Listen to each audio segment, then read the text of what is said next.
Olá, meu querido estudante, tudo bem? Nesse vídeo nós vamos falar sobre regra de 3 simples e composta.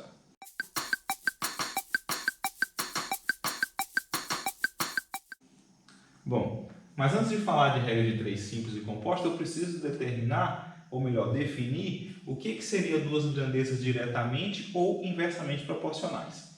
Então, eu vou representar aqui por x e por y duas grandezas, certo? Eu vou dizer que x e y são diretamente proporcionais quando toda vez que eu multiplicar x por um determinado valor c, o y também ficar multiplicado por esse mesmo valor c, né? Nós já fizemos aqui alguns comentários acerca disso, né? Nós vimos que eu posso considerar y como sendo uma função f de x, então isso aqui seria o equivalente a f aplicado em c de x, certo?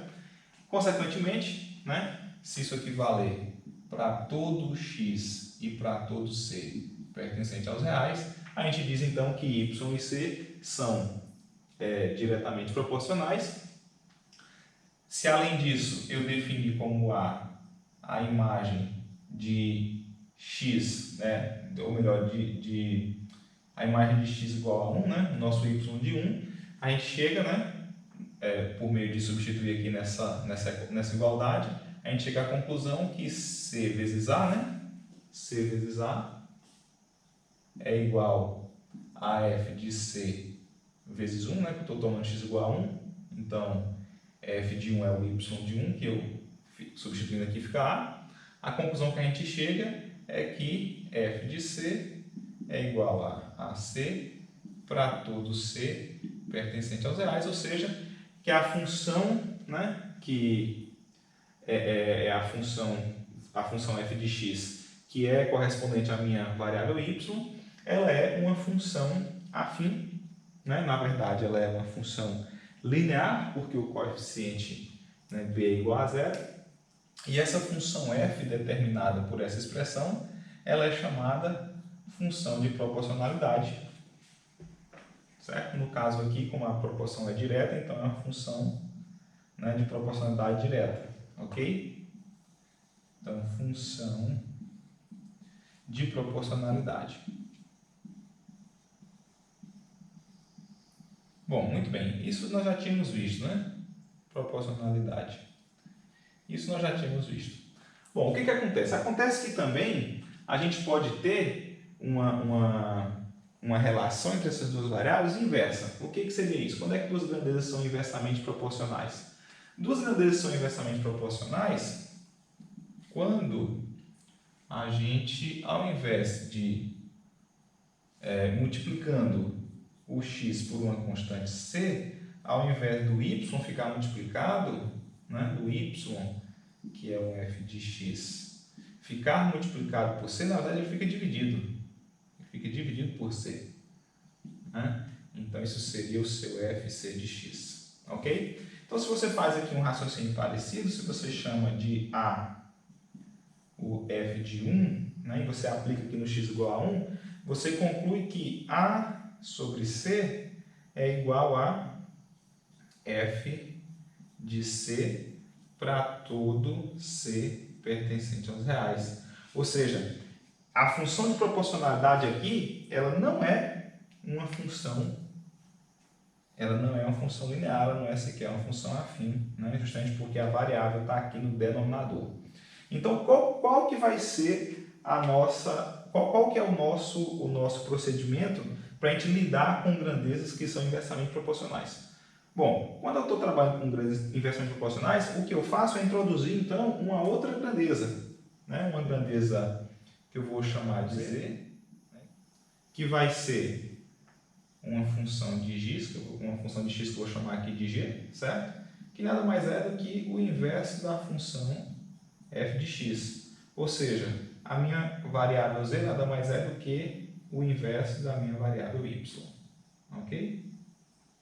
Bom, se eu também chamar aqui de a o meu f de 1, então isso significa que o meu g de 1,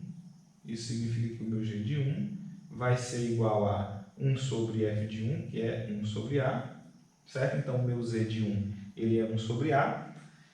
Então, a minha função g de x, ela tem qual propriedade, né? Quando eu aplico ela em cx, então g de c de x, de cx, ela é 1 sobre f de cx, né? Ela é 1 sobre f de cx, e f de cx, por sua vez, é y sobre c. Então, ela é o inverso de y sobre c, ou seja, ela é c sobre y. Ela é c sobre y. Então, né, quando eu faço aqui o x igual a 1, certo? Quando eu faço o x igual a 1, a gente obtém g de x igual a c, o y de 1, que é a. Certo? Aqui não é x, perdão. Estou fazendo x igual a 1, então aqui fica c e aqui fica c sobre a. Então, perceba que essa função g, sim, né? Aqui eu posso ainda, só para enfatizar, né? Escrever como sendo 1 sobre a vezes c. Ou seja, essa sim é uma função afim, né? Uma função linear. Eu vou até deixar nesse formato aqui, tá? 1 sobre a vezes c. Certo? Isso enfatiza que ela é uma função linear. Então é conveniente para mim, ao invés de trabalhar com a função, ou melhor, com a variável y, trabalhar com a variável z, porque se x e y são inversamente proporcionais, então x e z são diretamente proporcionais. Certo? Bom, qual que é a vantagem, então, na prática, de a gente ter duas grandezas diretamente proporcionais? O que nós vimos, né, foi que, uma vez que eu conheço, né, a partir de agora eu vou trabalhar, então, só com grandezas diretamente proporcionais. Tá? Se eu não tiver com grandezas diretamente proporcionais, eu uso esse artifício e aí eu vou estar com uma grandeza inversamente proporcional, mas eu posso, né, transformar diretamente. Então, a partir de agora eu vou trabalhar só com grandezas diretamente proporcionais. Então, o fato de a gente estar trabalhando com grandezas diretamente proporcionais, a gente viu que a vantagem é que se eu conheço, por exemplo, né, digamos aqui que eu tenho uma variável x e uma variável y que eu saiba que são diretamente proporcionais. Digamos que eu conheça aqui determinados parâmetros, aqui, x1, y1, né, x1 está correlacionado com y1, e eu conheço um determinado y2 e eu quero saber quem está correlacionado com esse y2, certo? E aqui eu chamaria, né, não sei, certo? Qual seria esse valor? Como a gente sabe que existe uma proporcionalidade, então, em outras palavras, eu estaria me perguntando, né? Como eu posso escrever isso aqui como sendo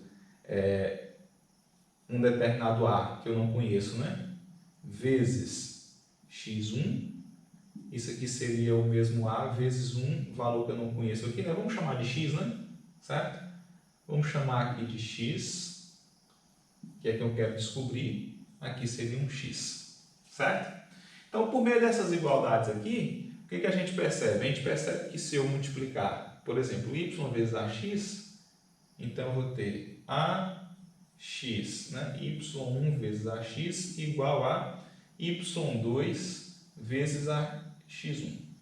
Então, se eu quero isolar o x, a conclusão que eu chego é y2, perceba que eu posso simplificar a por a, certo? y2 x1 dividido por y1, ok? Dividido por y1. Muito bem, evidentemente que eu estou admitindo, né, que eu estou trabalhando com x1 e y1 diferente de zero, né? Claro, quando a gente tem aqui x1 diferente de zero, automaticamente o y também vai ser diferente de zero, porque o nosso a aqui, né, não vai zerar, uma vez que a gente tem duas grandezas diretamente proporcionais. Se o a fosse zero, então significaria dizer que a minha função era constante igual a zero, né? Não é esse o caso que a gente está avaliando. Então, isso daqui seria o nosso resultado, né? Seria o x que está associado a esse y2.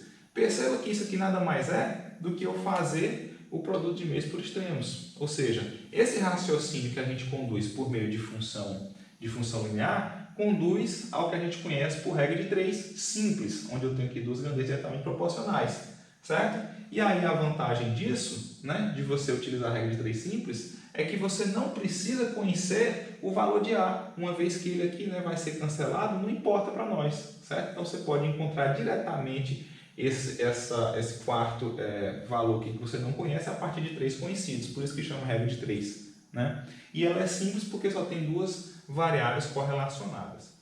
Então, isso é o que a gente chama, né, de regra de 3 simples. Ok? Muito bem. Mas acontece que ao invés de ter duas, eu posso ter 3 variáveis.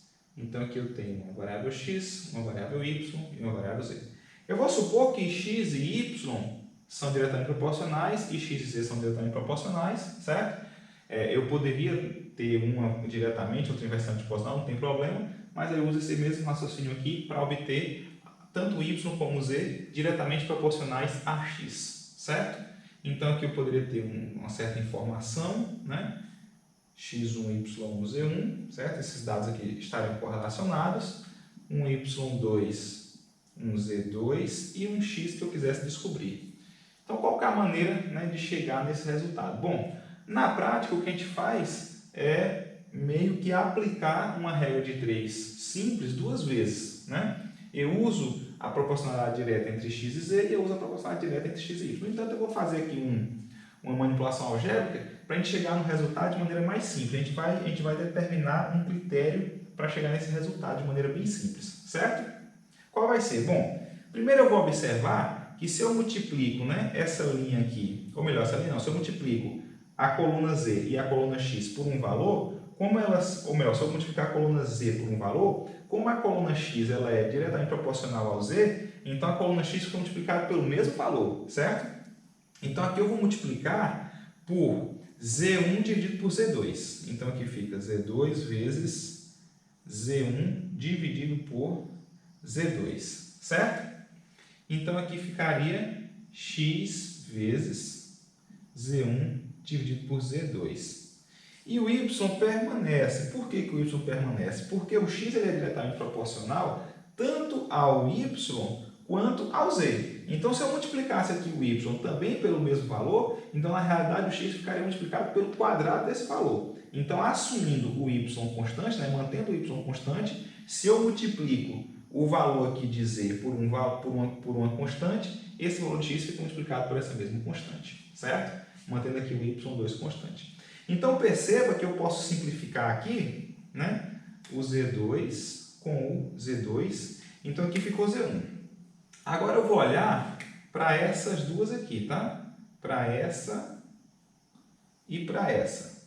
Perceba que nesse caso aqui, o z, né, tem z1 e z1, ou seja, o z está constante. Se o z está constante, isso significa que eu posso me relacionar aqui, então, com x e y, já que elas são diretamente proporcionais, eu posso aplicar a regra de 3 simples aqui, certo? Desse valor diretamente com esse, certo? Já que o z está constante, eu posso aplicar a regra de 3 aqui. Então, isso vai me gerar o seguinte, xz1 sobre z2 vezes y1, x, né? y1z1 dividido por z2 igual a y1 e y2, certo? Igual a y1, ou perdão, x1, y2. Ok? Muito bem. Agora eu isolo o x, certo? Quem vai ser o x? O x vai ser x1, y2 vezes z2 dividido por y1, z1. Ou seja, a partir do conhecimento, né, desses 5 parâmetros aqui, né, x1, y1, z1, y2, z2, eu consigo determinar quem é o x. Agora, o interessante é você perceber que eu posso ir diretamente a esse valor, né, utilizando o que eu vou chamar de regra de 3 composta. Né? Vou chamar aqui de regra de 3 composta. Ok? Aqui foi a regra de 3 simples. Aqui agora vai ser a regra de 3 composta. Certo? Então, perceba que eu posso associar, então, o meu x diretamente, né? Diretamente com esses dois valores aqui, certo? E o x1, y2 e o x1 eu associo aos outros dois valores aqui que estão embaixo, certo? Então, o x eu multiplico por y1, z1, né? E aí eu vou passar esse valor dividindo, tá aqui y1, z1, e o outro é x1, y2, z2, está aqui em cima, multiplicando. Então, eu vou multiplicar esse por esse, né? Vou até apagar aqui esse último para não confundir, certo? Então, na regra de 3 composta, eu vou multiplicar a variável por todos os elementos da linha de cima, com exceção, né, do que está aqui com respeito à mesma grandeza, e o outro eu vou multiplicar por todos esses outros aqui, certo? Então, funciona mais ou menos como se fosse, né, uma regra de 3, só que aqui você tem mais elementos para multiplicar, certo? Você tem mais elementos para multiplicar, ok? Então, pronto. Então, é assim que a gente vai fazer, certo? Para esse vídeo não ficar muito grande, eu vou fazer, então, no próximo vídeo, um exemplo de como aplicar toda essa teoria que a gente acabou de desenvolver, tá ok? Então, até o próximo vídeo.